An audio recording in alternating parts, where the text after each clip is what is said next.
ناظرین، اس وقت دو چیزیں پیرالل ہو رہی ہیں. ایک طرف دنیا فلسطینی ریاست کے لیے سٹینڈ لے رہی ہے اور دوسری طرف نتنیاہو جنگ چھیڑنے کے لیے، فلسطینی ریاست کا راستہ روکنے کے لیے ایک مکمل ڈی سٹیبلائزیشن جو ہے وہ کر دینا چاہتا ہے. دنیا ناظرین اب اس بات کو انڈرسٹینڈ کر رہی ہے کہ 100 سال ہو چکے ہیں فلسطینی تنازع کو، اور 100 سال سے فلسطین کو ان کا رائٹس نہیں دیا گیا، تو اس سے امن حاصل نہیں ہوا. فلسطینیوں کو دبا کر، مار کر، لاکھوں کی تعداد میں ڈسپلیس کر کے، ملینز کی تعداد میں ڈسپلیس کر کے کچھ حاصل نہیں ہوا. اس سے کوئی امن حاصل نہیں ہوا، ایون اس سے کوئی معاملہ دبا نہیں ہے. ٹھیک ہے، تو امن کے لیے اب یہ ضروری ہے کہ فلسطینی ریاست جو ہے وہ بنائی جائے. اور ویسے بھی 100 سال یہ معاملہ چلتا چلتا چلتا اب اس لیول کے اوپر پہنچ گیا ہے، اس نہج کے اوپر پہنچ گیا ہے کہ اب اگر یہاں سے جنگ چھڑے گی تو وہ صرف غزہ اور فلسطین یہاں تک محدود نہیں ہوگی، وہ صرف اس ریجن تک بھی محدود نہیں ہوگی، بلکہ وہ پوری جو گلوبل ورلڈ ہے اس کو متاثر کرے گی. یعنی پوری جو ورلڈ سیکیورٹی ہے اس کو متاثر کرے گی، دنیا کی اکانومی سے متاثر ہوگی. اور یہ جو پچھلے 15 مہینوں میں جنگ ہوئی ہے اس کا مظاہرہ بھی دیکھا گیا ہے. آپ دیکھیے کہ جو یورپ کی اکانومی ہے سب زیادہ تو وہ متاثر ہوئی ہے، اور پھر یورپ کو یہ بھی بہت زیادہ کنسرن ہے کہ اگر مڈل ایسٹ میں کوئی اور جنگ چھڑتی ہے تو یہاں سے مزید مائگریشن ہوگی ٹورڈز یورپ، اور یورپ کا جو آلریڈی بیڑا غرق ہو رہا ہے وہ اس مائگریشن ہی کی وجہ سے ہو رہا ہے، وہ ریفیوجیز ہی کی وجہ سے ہو رہا ہے. جو انہوں نے مڈل ایسٹ میں جنگیں چھڑی، یہ مڈل ایسٹ کو تباہ کرنے کے لیے آئے، تو مڈل ایسٹ تو واپس سنبھل رہا ہے لیکن یورپ اس کے نتیجے میں کولیپس ہو رہا ہے. اب دیکھیے نا، پھر ایسا ہی ہوتا ہے، تباہ یہ مڈل ایسٹ کو کرنے کے لیے آئے، کس لیے؟ اسرائیل کی خاطر. اور یہاں سے مائگریشن ہوئی ٹورڈز یورپ، اور اس وقت یورپ کا سب سے بڑا مسئلہ یہ ہے. اس کے بعد پھر باقی مسئلے جنم لے رہے ہیں، وہ پولیٹیکل کیوس ہو، وہ اکنامک کرائسس ہو، وہ سارے یہاں سے جنم لے رہے ہیں. ٹھیک ہے، اور وہاں پر شدید ریزنٹمنٹ ہے، اور وجہ کیا ہے؟ نتنیاہو اور اسرائیل کی جنگیں. تو اس لیے دنیا انڈرسٹینڈ کر رہی ہے، یورپ اس بات کو انڈرسٹینڈ کر رہا ہے کہ اب فلسطینی ریاست کا انکار ایک بڑی جنگ لے کر آئے گا. اب یہ نہیں ہوگا کہ اچھا فلسطینی ریاست کا انکار ہے تو بس غزہ میں یہ سارا کچھ چلتا رہے گا، ایسا نہیں ہوگا، بلکہ یہ ایک بہت بڑی جنگ جو ہے وہ لے کر آئے گا. تو اس لیے دنیا یہاں پر ایک تو سٹینڈ لے رہی ہے اور اس کے لیے ایفرٹس کر رہی ہے، پش کر رہی ہے فار پیلسٹینین اسٹیٹ. دوسری طرف نتنیاہو ان ایفرٹس کو روک دینے کے لیے اب ایک ایسا فساد پھیلا دینا چاہتا ہے کہ فلسطین کی ریاست کی طرف جو معاملات ہیں وہ اس طرح سے نہ آگے بڑھ سکے. مثال کے طور پہ آپ دیکھیے جس طرح سے سیز فائر آگے بڑھ رہا ہے تو اسرائیل کو مکمل طور پر وڈرا کرنا ہے، اور ان فیزز کے اختتام پر باقاعدہ فلسطینی ریاست کا اناؤنس ہو جائے گا، اور جو ہے وہ $53 بلین کی ریکنسٹرکشن جو ہے وہ بھی شروع ہو جائے گی. اور حماس تو اس حد تک ایگری ہو گئی ہے، وہ کہہ رہے ہیں اگر آپ فلسطینی ریاست بناتے ہیں تو ہم سرنڈر کرنے کے لیے تیار ہیں، ہم اپنے ہتھیار ڈالنے کے لیے تیار ہیں. نئی گورنمنٹ بنے گی، الیکشنز ہوں گے، جس کو بھی عوام سپورٹ کریں گے اور سیکیورٹی گارنٹیز دی جائیں. ہم تو لڑ ہی اس لیے رہے ہیں کہ ہمارے رائٹس نہیں دیے جا رہے. یعنی بات کرنے کا مقصد یہ ہے کہ جب آپ گلوبل لیول کے اوپر جاتے ہیں تو بہت سارے نیریٹیوز ہوتے ہیں. جیسے ابھی امریکہ نے کہا کہ جی فلسطینی ریاست تو حماس نہیں چاہتی، یہ ابھی ان کا تو ان کا ایک گلوبل نیریٹیو ہے. تو حماس اس حد تک ایگری ہو گئی ہے، ادھر فلسطینی ریاست اب نہ بنانے کا کوئی جواز نہیں ہے. اور جس طرح سے معاملہ آگے سے آگے چلتا چلا جا رہا ہے، اسرائیل مشکل پوزیشن میں آتا چلا جا رہا ہے، یعنی سیز فائر کنٹینیو ہوتا چلا جا رہا ہے، تو معاملہ فلسطینی ریاست کی طرف بذریعہ مذاکرات بڑھ رہا ہے. تو اس لیے اب وہ ایسا فساد پھیلا دینا چاہتا ہے، ایسی بڑی جنگ چھیڑ دینا چاہتا ہے کہ یہ ایفرٹس آگے نہ بڑھ سکے. مثال کے طور پہ وہ آن گراؤنڈ کچھ ایسی تبدیلیاں اسرائیل کرنا چاہتا ہے، جیسا کہ ویسٹ بینک کے اندر زمین کو ہتھیانا ہے، اور ظاہری بات ہے غزہ کے اندر جنگ چھیڑنا ہے. اور آگے آپ دیکھیے اگر جارڈن ڈیسٹیبلائز ہو جاتا ہے تو پورا مڈل ایسٹ ہل جائے گا. وہ کہاں ریکنسٹرکشن، اس کا فنڈ، وہ تو پھر آپ سائڈ پہ رکھ دینا، پھر تو جنگ آگے سے آگے نکل جائے گی. اور وہ جو ایفرٹس ہو رہی ہیں پیس کی، وہ تو کہیں اور ہی چلی جائیں گی، وہ تو سمندر برد ہو جائیں گی، پھر وہ پیس ایفرٹس نہیں ہوں گی، پھر ہر کسی کو اپنی پڑ جائے گی. بھئی پورے خطے کے اندر جنگ پھیل جائے گی نا. تو اس طرح وہ کوئی ایسا بڑا فساد برپا کر دینا چاہتا ہے، جیسے ابھی اس نے کہا کہ جو پورا صدرن سیریا ہے اس کو ڈسارم ہونا ہوگا، وہ سارا ہم قبضے پر کریں گے. کل حسن نصر اللہ کا جنازے کے درمیان 16 ایئر سٹرائکس کی گئی ہیں. تو یہ اس وقت جو ہے وہ نتنیاہو اور اس کی جو انتہا پسند کابینہ ہے، جو زائنسٹ ہیں، ان کا بنیادی طور پر یہ پلان ہے. تو یہ دو چیزیں اس وقت چل رہی ہیں. ابھی کچھ دیر پہلے رفح کے اوپر ایگریشن دیکھا گیا، اسرائیلی ٹینکوں نے گولے برسائے ہیں اور بہت ساری جو عمارتیں ہیں وہاں پر ڈیمالش ہوئی ہے. اسرائیلی ڈرونز، حالانکہ یہ ایگریمنٹ کی خلاف ورزی ہے، ڈرونز وہاں پر داخل نہیں ہو سکتے. تو ادھر سے ٹینکس نے گولے برسائے ہیں, ادھر سے ڈرونز نے سٹرائکس کی ہیں, اور بہت ساری بلڈنگز کے اندر آگ لگی ہے, بہت ساری بلڈنگز جو ہے وہ ڈیمولش ہوئی ہیں. اس کے علاوہ خبر یہ آ رہی ہے کہ نتنیاہو سیکیورٹی میٹنگ بلا رہا ہے الاقصی کے حوالے سے. رمضان شریف آ رہا ہے تو ویسٹ بینک اور الاقصی کے حوالے سے, مسجد الاقصی کے حوالے سے کوئی سیکیورٹی میٹنگ ان کی ہو رہی ہے. اچھا, اسرائیلی میڈیا کی زبانی دیکھیے. اسرائیلی میڈیا یہ کہہ رہا ہے کہ نتنیاہو کے سروائیول کے لیے اس کو لگتا ہے کہ ضروری ہے کہ وہ جنگ چھیڑے. اگر جنگ نہیں چھڑے گی تو نتنیاہو سے مطلب اس کا سروائیول نہیں ہے, نہ وہ جنگ جیت سکا ہے, پاپولیرٹی اس کی ہے نہیں, تو ٹرائل اس کا تیز ہو رہا ہے, تو وہ جیل جائے گا, اور اس کے بعد اپنی جو اگلا اس کا مرحلہ ہے تو اس کا سروائیول صرف اس صورت میں ہے کہ وہ جنگ جاری رکھے. یہ اسرائیلی میڈیا کی بات ہے. Netanyahu realizes that the government's survival will not be justified if it allows Hamas to remain in power in Gaza. جس طرح سے سیز فائر چل رہا ہے, حماس اپنی پوری طاقت کے ساتھ موجود ہے, تو نتنیاہو کی گورنمنٹ سروائیو نہیں کر سکتی. بھئی نتنیاہو سے پھر پوچھا جائے گا نا کہ اتنی بڑی جنگ کی, ہزاروں اسرائیلی فوجی جب مارے گئے اور زخمی ہوئے, تو اچیو کیا کیا؟ اور اسرائیل کی تو سیکیورٹی ڈیمیج ہوئی ہے, اسرائیل کی پاور ڈیمیج ہوئی ہے, اسرائیل طاقتور نہیں ہوا ہے. اسرائیل 7 اکتوبر سے پہلے اسٹیبلش ایک طاقت تھا, تو اس کو مزید کچھ اسٹیبلش کرنے کی ضرورت نہیں تھی. تو اسرائیل ڈکلائن کی طرف گیا ہے, پاورفل نہیں ہوا ہے. پاورفل تو وہ پہلے سے تھا, تو اس لیے اسے پوچھا جائے گا کہ تم نے اچیو کیا کیا ہے. تو اس کو لگتا ہے کہ جنگ چھیڑ کر حماس کو تباہ کر کے یہی اس کے سروائیول کا جو ہے وہ راستہ ہے. لیکن جو اسرائیل کے اندر جو صورتحال ہے وہ ایک سلولی ایک پروسیس ہے جو جاری ہے. مختلف طبقاتی کشمکش ہے, مختلف گروہوں کی کشمکش ہے, پولیٹیکل ایلیٹ ان کی لڑ رہی ہے, ملٹری کی جو ریزنٹمنٹ ہے وہ شدید تر ہوتی چلی جا رہی ہے, اور اسرائیلی آرمی اس وقت کسی جنگ لڑنے کی پوزیشن میں نہیں ہے. اور آپ دیکھیں جنگ بندی کے دوران بھی بہت بڑی تعداد کے اندر اسرائیلی آفیسرز مستعفی ہو کر گئے. تو ایک slow process of disintegration, خلفشار, خانہ جنگی, جو بھی آپ اس کو کہیے, disintegration of the society, یہ ایک اندرونی پروسیس جو ہے وہ اس وقت جاری ہے. میں صرف 2 سٹیٹمنٹس آپ کے سامنے رکھتا ہوں, اس سے آپ کو اندازہ ہو جائے گا. یہ اسرائیل کے ایک بڑی پارٹی کا سربراہ ہے, اس کی میں 2 سٹیٹمنٹس آپ کے سامنے رکھتا ہوں. Israel is facing most serious existential crisis in its history, not only because of external threats but also because of internal disintegration. یہ ان کی ایک بہت بڑی پارٹی کا سربراہ ہے, یار گولان. اب اسرائیل تو دعویٰ کرتا ہے فاتح ہونے کا, اور اصل حقیقت کیا ہے وہ کہہ رہا ہے کہ اسرائیل اپنی تاریخ کا جو سب سے بڑا اس وقت سیریس ایگزسٹینشل کرائسس سے گزر رہا ہے. پورے اسرائیل کی تاریخ میں کبھی اسرائیل اتنا زیادہ خطرے میں نہیں آیا اپنے وجود کے خاتمے کے لحاظ سے جتنا اس وقت خطرے کے اندر ہے. اور ایکسٹرنل جو تھریٹس ہیں وہ تو ہیں ہی ہیں, لیکن اصل جو تھریٹ اس وقت اسرائیل کو ہے وہ انٹرنل تھریٹ ہے. اور ہم آپ کے سامنے اسرائیلی ہسٹورینز کی بہت ساری رپورٹس رکھ چکے ہیں جو اس وقت اسرائیل میں ڈسکس ہو رہی ہیں, چھپ رہی ہیں, ان کے اوپر بات ہو رہی ہے کہ اسرائیل کی جتنی بھی یہ کنگڈمز رہی ہیں, ان کی جو بھی ریاستیں کنگڈمز بنی ہیں, وہ میکسیمم 80 ایئرز رہی ہیں, اور ان کی ایک بہت فیمس کنگڈم جو ہے وہ 77th ایئر ختم ہو گئی تھی, اور اس وقت اسرائیل بھی 77th ایئر کے اندر داخل ہو چکا ہے. ٹھیک ہے, تو یہ ایک طرح سے یہ قدرت کی لاٹھی ہے ان کے اوپر کہ جو اندر سے خلفشار اٹھتا ہے, جو اندر ان کی پہلے کنگڈمز بھی کسی باہر کے حملہ آور کی وجہ سے نہیں بلکہ خانہ جنگی کی وجہ سے تباہ ہوئی ہیں. تو یہ قدرت کی لاٹھی ہے جو جس کی ماضی کے اندر کئی مثالیں موجود ہیں, اس لیے اسرائیل کے اندر اس بات کا شدید خوف پایا جا رہا ہے. اور الٹرا آرتھوڈاکس تو اس کو بہت بڑا گناہ کہہ رہے ہیں. وہ کہہ رہے ہیں کہ یہ جو ڈیوائن سوورینٹی ہے اس کے خلاف جا کر یہ فیصلہ کیا گیا, یہ جو یہاں پر ہم واپس آئے ہیں, تو وہ تو ریلیجیس بنیادوں کے پر چیلنج کر چکے ہیں. تو یہ ایک سلو پروسیس. آپ دیکھیے نا, اسرائیل اپنے جنگی ہتھیاروں, اپنے ریسورسز, اپنے ٹینکس, ان کی بنیاد کے اوپر صرف کیا کر رہا ہے, اگریشن کر رہا ہے. کیا ویسٹ بینک کے اندر ٹینکس داخل کر دینے سے, غزہ کے اوپر مزید اگریشن کر دینے سے کیا اسرائیل کوئی کمپریہنسو اسٹریٹجی کے تحت کچھ اچیو کر رہا ہے؟ نہیں.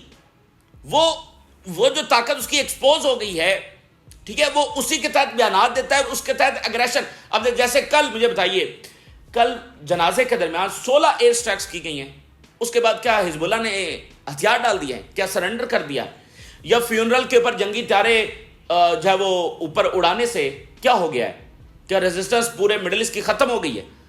تو آپ صرف اس بات کو سمجھیے کہ وہ اپنی اس طاقت کا اظہار صرف کر رہے ہیں، اپنی اس ہیبت کا اظہار کر رہے ہیں جو ڈیمیج ہو چکی ہے، وہ کمپریہنسولی اسٹریٹجیکلی کچھ اچیو نہیں کر پا رہے ہیں۔ تو اندرونی جو خلفشار ہے اس لیے وہ بڑھ رہا ہے کیونکہ کچھ ریزلٹس نہیں آ رہے ہیں، کچھ سالڈ ریزلٹس نہیں آ رہے، اور اسرائیلی میڈیا تو اس کے اوپر کھل کر لکھ رہا ہے، اسرائیل میں اس بات کو سمجھا جا رہا ہے کہ نتنیاہو کے فیصلے گراؤنڈ ریالٹیز کے مطابق نہیں ہیں بلکہ اپنے سروائیول کے مطابق ہیں، تو وہ کیسے حقیقت پسندانہ ہو سکتے ہیں؟ There are no negotiations for the second stage, but rather lies are being spread and the abductees are being abandoned. اسرائیل میں اس وقت میجورٹی یہ چاہتی ہے کہ سیز فائر آگے بڑھے، تو یہ اس کا بہت بڑی پولیٹیکل پارٹی کا سربراہ کہہ رہا ہے کہ کوئی سیکنڈ فیز کی طرح معاملہ نہیں جا رہا ہے بلکہ ہم سے جھوٹ بولا جا رہا ہے۔ میجورٹی آف اسرائیلیز اس وقت جو ہے وہ سیز فائر آگے بڑھانا چاہتے ہیں، اس لیے نہیں کہ ان کو فلسطینیوں سے ہمدردی ہے، اس لیے کہ ان کو پتا ہے کہ اس کا نتیجہ اب کیا نکلنے والا ہے۔ اب انہوں نے جو جنگ کی حدت ہے وہ اپنے ہاں بھی محسوس کی ہے، جب تل اویو اور حائفہ دھماکوں سے گونجے ہیں تو ان کو پتا چلا ہے، جب ان کو لاکھوں کے تعداد میں ڈسپلیس ہونا پڑا ہے اور ابھی تک وہ نارتھ میں واپس نہیں جا سکے ہیں تو ان کو پتا چلا ہے، تو اس لیے وہ فی الحال سیز فائر کو کنٹینیو رکھنا چاہتے ہیں۔ تو یہ ایک صورتحال ہو گئی۔ پھر ناظرین ریزسٹنس پوری طرح سے تیار ہے، اگر نتنیاہو جنگ چھیڑتا ہے تو سب اپنی اپنی جگہ پر موجود ہیں، اور کل جو اتنا بڑا فیونرل ہوا، تاریخ کا سب سے بڑا فیونرل، 1.4 ملین لوگ وہاں پر جمع تھے، 90 ملکوں سے وہاں پر انہوں نے شرکت کی ہے، تو حزب اللہ نے کل بیسیکلی یہ مظاہرہ کیا ہے کہ وہ پوری طرح سے موجود ہیں۔ انہوں نے بتایا کہ ان کی مین پاور، کھل کر انہوں نے بتایا ان کی مین پاور اسی طرح سے سیو ہے، ان کے ویپنز اسی طرح سے سیو ہیں، جس کا اسرائیل الٹ دعویٰ کرتا ہے، امریکہ الٹ دعویٰ کرتا ہے کہ حزب اللہ کو تباہ کر دیا گیا فلانا فلانا، لیکن حزب اللہ کے ویپنز، حزب اللہ کی مین پاور جیسے وہ تھی ویسے کی ویسے سیو ہے۔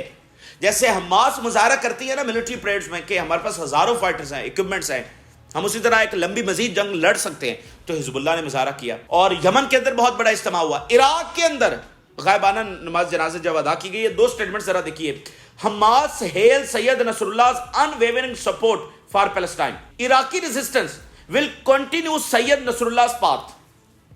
یمن سے بھی یہ سٹیٹمنٹ آئی ہے کہ یہ جو راستہ ہے ریزسٹنس کا یہ ہم پوری طرح سے جاری رکھیں گے۔ تو اسرائیل اگر ایک اور جنگ چھیڑتا ہے تو اس کا حاصل ایک مزید بڑی ڈیفیٹ کے علاوہ اور کچھ بھی نہیں ہوگا۔ اور ایک اور بات ذہن میں رکھیے کہ اب جب اسرائیل ایک جنگ شروع کرے گا تو اب کا معاملہ 7 اکتوبر کے بعد شروع ہونے والی جنگ سے مختلف ہوگا، کیونکہ 7 اکتوبر کو دیکھیے کہ پوری ویسٹرن بلاک جو ہے وہ کمبائن فورس کے ساتھ اسرائیل کے ساتھ کھڑا تھا، اور پورا ریجن بھی، یہ سارے جو ہیں یہ بھی تو چپکے سے اسرائیل کے ساتھ ہی کھڑے تھے۔ لیکن آج اب دیکھیے کہ دنیا کی پوزیشن کہاں پر ہے۔ کیا آج برطانیہ کا وزیر اعظم اسلحے کے جہاز میں اسرائیل اتر سکتا ہے؟ ٹھیک ہے، تب تو اترا تھا نا، تو کیا آج ایسا ہو سکتا ہے؟ تو آج بیسیکلی دنیا اپنی پوزیشن بدل چکی ہے، تو اس لیے آج جو اسرائیل جنگ شروع کرے گا وہ کسی اور لیول کے اوپر جا کر شروع کرے گا، مطلب وہ اس کو سپورٹ نہیں ہوگی جو پہلے تھی، تو پہلے والی اتنی بڑی سپورٹ کے ساتھ وہ نہیں جیت سکا۔ تو آج کی دنیا جو مختلف انداز میں سٹینڈ لے چکی ہے تو پھر اسرائیل جیت سکتا ہے۔ پھر آپ دیکھیے جو اسپین کے پرائم منسٹر ہیں وہاں سے سٹیٹمنٹ آئی ہے، انہوں نے کہا ہے we strongly support the 2 state solution and there must be a viable Palestinian state with East Jerusalem as its capital۔ اب یہ بات ذہن میں رکھیے کہ جب بھی دنیا کے ممالک بات کریں گے وہ 2 state ہی کی بات کریں گے، کوئی یہ نہیں کہے گا کہ مطلب 1 state ہونی چاہیے، کیونکہ آپ 1 state نہیں کہہ سکتے، ٹھیک ہے، اس لیے تو اسرائیل کی مذمت کی جاتی ہے کیونکہ وہ کہتا ہے کہ صرف اسرائیل ہوگا۔ تو اور جب یہ 2 state کی بات کی جاتی ہے تو اس کا مطلب فلسطینی ریاست ہے، بھائی ایک state تو آلریڈی ہے نا، وہ اسرائیلی state ہے، تو جو state نہیں ہے وہ کون سی ہے 2 state کے اندر؟ وہ فلسطینی ریاست۔ تو اب جو بھی بات کرتا ہے 2 state کی بیسیکلی وہ فلسطینی ریاست کی بات کر رہا ہے، اور یہ ایک امن کا فی الحال دنیا جس کے اوپر متفق ہے کہ بھائی جو اگر امن ہو سکتا ہے تو فی الحال اسی فارمولے کے تحت ہو رہا ہے جس کو اسرائیل نہیں مانتا۔ وہ ایک اگلی ڈیبیٹ ہے کہ معاملہ میدان جنگ ہی کے اندر طے ہوگا، لیکن دنیا جو پہلے فلسطینی ریاست کو نہیں مانتی تھی اب مان رہی ہے، اب یورپ بھی کہہ رہا ہے کہ فلسطینی ریاست ہونی چاہیے۔ یہ بیسیکلی بنیادی تبدیلی آئی ہے۔ پہلے وہ پش کرتے رہے فار 100 years گریٹر اسرائیل کے لیے، فلسطینیوں کے ساتھ جو کچھ ہوتا ہے۔ اب دیکھیں برطانیہ اور فرانس نے تو ڈائریکٹلی آ کر یہاں پر جنگیں لڑی ہیں اسرائیل کے ساتھ مل کر، اور ابھی 15 مہینوں کی جنگ میں کیا امریکی فوج نے براہ راست آ کر مدد نہیں کی؟ براہ راست انہوں نے آپریشن میں حصہ لیا، تو وہ تو پش کرتے رہے ہیں اور براہ راست ملٹری ایڈ دیتے رہے ہیں فار گریٹر اسرائیل، لیکن جب اب اسرائیل نہیں بن سکا گریٹر اور فلسطینی کوز کو مکمل ختم نہیں کر سکا تو اب وہ کہہ رہے ہیں کہ اب ہم میں بھی وہ نہیں ہے سکت، اب ہماری بھی وہ اکانومیز نہیں ہے، اب ہمارے بھی وہ سوسائٹی نہیں ہے کہ ہم ایسی مزید جنگوں کے اندر سپورٹ کریں۔ یو این کے جو سیکرٹری جنرل ہیں ان کی ذرا سٹیٹمنٹ دیکھیے، deeply concerned about the escalation of violence in the West Bank by settlers, violations and calls for annexation. ایک تو انہوں نے خدشہ ظاہر کیا کہ جنگ دوبارہ سے شروع ہو سکتی ہے، یہ فریجائل سیز فائر ہے، اور یہ جو ایسکلیشن ویسٹ بینک کے اندر ہو رہی ہے یہ انتہائی خطرناک ہے۔ Ceasefire in Gaza is fragile and we must avoid renewed hostilities at all cost. کسی بھی صورت میں جنگ دوبارہ شروع نہیں ہونی چاہیے، لیکن معاملہ اسی کی طرف جا رہا ہے۔ یو این سیکرٹری جنرل بھی اس بات کو کنفرم کر رہے ہیں، اور تیسری سٹیٹمنٹ انہوں نے دی ہے کہ وقت آ گیا ہے کہ فلسطینی ریاست کو بنا کر اب یہاں پر امن قائم کیا جائے۔ تو اصل بات یہ کہ کسی کے پاس اس سے ہٹ کر اب کوئی آپشن نہیں ہے۔ اگر فلسطینی ریاست کا انکار اب 100 سال کے بعد بھی کیا جاتا ہے تو یہاں سے پھر وہ جنگ چھڑے گی جو پورے پلانٹ کو اپنی لپیٹ میں لے سکتی ہے، یا پھر اس کے اثرات پورے پلانٹ کے اوپر جائیں گے، ٹھیک ہے، پوری دنیا کی اکانومیز اس سے متاثر ہو سکتی ہیں۔ یہ ایک ایسا معاملہ ہے، تو اس لیے اب دنیا کہہ رہی ہے کہ خاص طور پر یورپ بھی کہہ رہا ہے کہ ہم اس کے متحمل مزید نہیں ہو سکتے ہیں۔ رشیا کے جو فارن منسٹر ہیں وہ اس وقت ترکی پہنچ چکے ہیں اور ہائی لیول ٹاکس ان کی ہو رہی ہیں، اور کون کون سے مدعے ڈسکس ہوئے ہیں؟ یوکرین ڈسکس ہوا ہے، سیریا ڈسکس ہوا ہے، باقی جو گلوبل ٹینشنز ہیں وہ ڈسکس ہوئی ہیں، انرجی کا جو معاملہ ہے، انرجی پائپ لائنز وہ ڈسکس ہوئی ہیں، اور پھر غزہ ڈسکس ہوا ہے۔ اور رشیا کے فارن منسٹر نے کہا ہے کہ ہمارا 2 ٹوک سٹانس ہے فلسطینی ریاست کے لیے، ٹھیک ہے، 2 ٹوک سٹانس ہے۔ اس کے بعد وہ کل جو ہے وہ تہران جائیں گے۔ ذرا دیکھیے، we stress the need of the implementation of U N resolutions on the Palestinian issue and the right to self determination. U N resolution کس کے اوپر ہے؟ فلسطینی ریاست کے اوپر ہے، اور سیلف ڈٹرمنیشن سے مراد یہ ہے کہ فلسطینیوں کو ان کا رائٹس جو ہے وہ دیے جائیں۔ تو یہ انہوں نے 2 ٹوک بات کی ہے۔ ٹرکی اور رشین فارن منسٹر نے جوائنٹ پریس کانفرنس کی ہے، 2 اور سٹیٹمنٹ دیکھیے۔ We are concerned about Netanyahu's attempt to return to war in Gaza and we call on him to stop his operation in the West Bank. یہ سب طرف اس بات کو سمجھا جا رہا ہے کہ جنگ دوبارہ شروع ہونے کا خدشہ موجود ہے، تو وہ اس بات کو کنفرم کر رہے ہیں کہ نیتنیاہو دوبارہ جنگ چھیڑنے کی طرف جا رہا ہے۔ We completely reject any attempt to displace the residents of the Gaza, مکمل طور پر ہم جو ڈسپلیسمنٹ ہے اس کو ریجیکٹ کرتے ہیں۔ تو China, Russia, Global South, BRICS اور ہاف آف دا یورپ یہ تو سٹینڈ لے چکے ہیں۔ باقی جیسے یورپ کی بڑی طاقتیں ہیں، فرانس، برطانیہ، ان کو اگر آپ دیکھیں تو دونوں کے سربراہان نے ابھی سعودی عربیہ کا دورہ کیا ہے، تو ان کی مڈل ایسٹ کے ساتھ جو انگیجمنٹ ہے وہ بڑھتی چلی جا رہی ہے۔ تو الٹیمیٹلی آنے والے دنوں میں آپ دیکھیں گے کہ، اور پھر اندر سے بھی بہت پریشر ہے، الٹیمیٹلی آپ دیکھیں گے کہ یہ بڑی طاقتیں بھی کھل کر فلسطینی ریاست کے لیے جو ہے وہ بات کریں گی۔ تو دنیا بدل رہی ہے، اب وہ والی دنیا نہیں ہے جب اسرائیلی یہاں پر آئے تھے، یہ اسرائیل قائم ہوا تھا، اب یہ وہ والی دنیا نہیں ہے۔ اس سارے عرصے میں نئی دنیا کے ساتھ اسرائیل کو یہ چاہیے تھا کہ کوئی نارمل سٹیٹ بنتا، کو ایگزسٹنس کی طرف جاتا، لیکن کل کے جنازے کے اوپر جنگی طیارے اڑا کر انہوں نے بتا دیا ہے کہ وہ یہاں کے لوگوں کو اپنے برابر نہیں سمجھتے ہیں، اور یہاں پر وہ کو ایگزسٹنس نہیں چاہتے بلکہ وہ یہاں پر رول چاہتے ہیں۔ بھئی یہ بنیادی فیکٹر نا، وہ یہاں پر حکمران نہیں چاہتے ہیں تمام عربوں کے اوپر۔ تو یہ بنیادی چیز ہے کہ ان کے ساتھ کوئی کو ایگزسٹنس نہیں ہو سکی ہے آج تک، وگرنہ کون سا ایسا مسئلہ ہے جو 100 سال چلے اور حل نہ ہو۔ IRGC کی 3 سٹیٹمنٹس میں آپ کے سامنے رکھتا ہوں۔ وہ کہہ رہے ہیں جی Gaza resistance in an unprecedented way in history and the Zionist entity suffered a clear defeat۔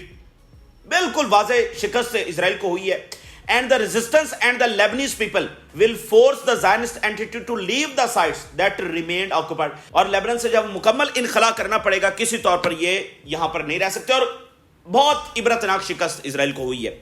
آخر میں آپ کے سامنے یوکرین کی صورتحال رکھتے ہیں۔ معاملہ انتہائی خراب ہوتا چلا جا رہا ہے، میٹنگز ہو رہی تھیں جی امن ہو رہا ہے، جنگ بندی نہیں، معاملہ بگڑتا ہوا نظر آ رہا ہے، کیونکہ یورپ کی جانب سے انکار کیا گیا ہے کہ وہ جو ہے وہ جنگ بندی کو اس طرح سے نہیں مانتے۔ یورپ کی جانب سے واضح انکار کیا گیا ہے۔ جو ہم چیز ڈسکس کر رہے تھے کہ یورپ کے لیے یہ بڑا مشکل ہوگا، یہ شکست کو جو ہے اس کا گھونٹ پینا یہ بڑا مشکل ہوگا، کیونکہ یورپ کی ایک ایروگنس ہے، وہ رشیا کے اوپر اپنی ایک برتری سمجھتے ہیں، تو اس سے رشیا کی برتری ان کے اوپر قائم ہو جائے گی، تو اس کو وہ آسانی سے ہضم فی الحال کرتے ہوئے نظر نہیں آ رہے ہیں، تو انہوں نے انکار کر دیا۔ اب ہوا کیا ہے کہ معاملات انتہائی خطرناک رخ میں چل پڑے ہیں۔ ابھی کچھ دیر پہلے پیرس کے اندر جو رشین قونصلیٹ ہے اس کے اوپر اٹیک ہو گیا۔ آپ اندازہ لگا سکتے ہیں کہ یہ کتنا خطرناک معاملہ ہے۔ پیرس کے اندر رشین قونصلیٹ کے اوپر اٹیک ہو گیا ہے، اس کے ساتھ پائپ لائنز آئل ریفائنریز، اس کے اوپر یوکرین نے حملے شروع کر دیے ہیں. یورپ نے اناؤنس کیا ہے کہ وہ تو مزید سپورٹ دینے جا رہا ہے، مزید ویپنز دینے جا رہا ہے. ابھی بہت سارے یورپین آفیشل جو ہیں وہ یوکرین کے اندر آج موجود ہیں، کیونکہ آج یوکرین کی تیسری اینیورسری ہے، 3 سال ہو گئے اس جنگ کو، اور انہوں نے اناؤنس کیا کہ ہم تو مزید اسلحہ دینے جا رہے ہیں یوکرین کو. ٹھیک ہے، اور انہوں نے کہا کہ ہم جنگ بندی کو اس طرح سے نہیں مانتے. یعنی جنگ بندی ایسے تو نہیں ہو سکتی کہ بس تھوڑی دیر کے لیے سیز فائر ہو جائے. بھائی چیزیں طے ہونی ہے نا، تو یورپ کے بغیر تو چیزیں طے نہیں ہوں گی. یہی چیز ہم پہلے بھی ڈسکس کر رہے تھے. تو آپ ذرا کچھ سٹیٹمنٹس دیکھیے. We are working to accelerate the delivery of weapons and ammunitions to Ukraine to support the resistance. مزید اسلحہ ہم دینے جا رہے ہیں. یہ president of the European Commission اس کی سٹیٹمنٹ ہے. Not only the fate of Ukraine is at stake in the struggle for survival but also the fate of the Europe. وہ کہہ رہے ہیں یوکرین اور یورپ دونوں کی جو فیٹ ہے، مقدر ہے، تقدیر ہے، فیوچر ہے، وہ آن سٹیک آ گیا ہے. میکرون اور یوکے کے پرائم منسٹر اور یورپی یونین کے جو صدر ہیں وہ بھی دورہ کرنے جا رہے ہیں. اگلے 4 دنوں کے اندر اندر یہ 3 ملاقاتیں ہونے جا رہی ہیں. آج میکرون کی ہوگی، پھر جو ہے وہ اس کے بعد جو یوکے کے پرائم منسٹر ہیں ان کی ہوگی، اور ساتھ ہی جو یورپی یونین کے پریزیڈنٹ ہیں وہ وہاں پر شرکت کرنے جا رہے ہیں. تو اب یہ معاملہ کس طرف جائے گا؟ یعنی کیا یورپ الٹیمیٹلی کیا راضی ہو جائے گا؟ جیسے یوکرین نے کہا کہ وہ تو زیلنسکی نے کہا میں سائن نہیں کر رہا ہوں. امریکہ امپوز کرے گا، لیڈرشپس کو یہاں پر بدلے گا، کیا ہوگا؟ ٹھیک ہے. اور یورپ فی الحال برتری ماننے کے لیے رشیا کی تیار نہیں ہے. تو وہاں زیلنسکی اور ادھر نتنیاہو، یہ دونوں فی الحال ڈسرپشن پھیلانا چاہ رہے ہیں، امن کی طرف جو ہے وہ معاملہ نہ جائے. تو دیکھیں وہاں پر یوکرین میں ڈیفیٹ ہو چکی ہے تو مان لینا چاہیے. اور ویسے بھی ایک ان لاجیکل ان نیسیسری وار تھی جو چھیڑی گئی، اور یہاں بھی اسرائیل کو ڈیفیٹ مان لینی چاہیے. لیکن نہ اسرائیل یہاں پر مان رہا ہے اور نہ وہاں پر زیلنسکی مان رہا ہے، تو اسی لیے معاملات مزید خرابی کی طرف جانے کا خدشہ ہے. تو یہ تازہ ترین تفصیلات ہیں جو آپ کے ساتھ شیئر کی. آپ نے رائے ضرور آگاہ کریں. جن لوگوں نے چینل کو سبسکرائب نہیں کیا ان سے ریکویسٹ کریں گے کہ چینل کو ضرور سبسکرائب کر لیں تاکہ ہر آنے والی ویڈیو آپ تک پہنچ سکے. اجازت اللہ حافظ.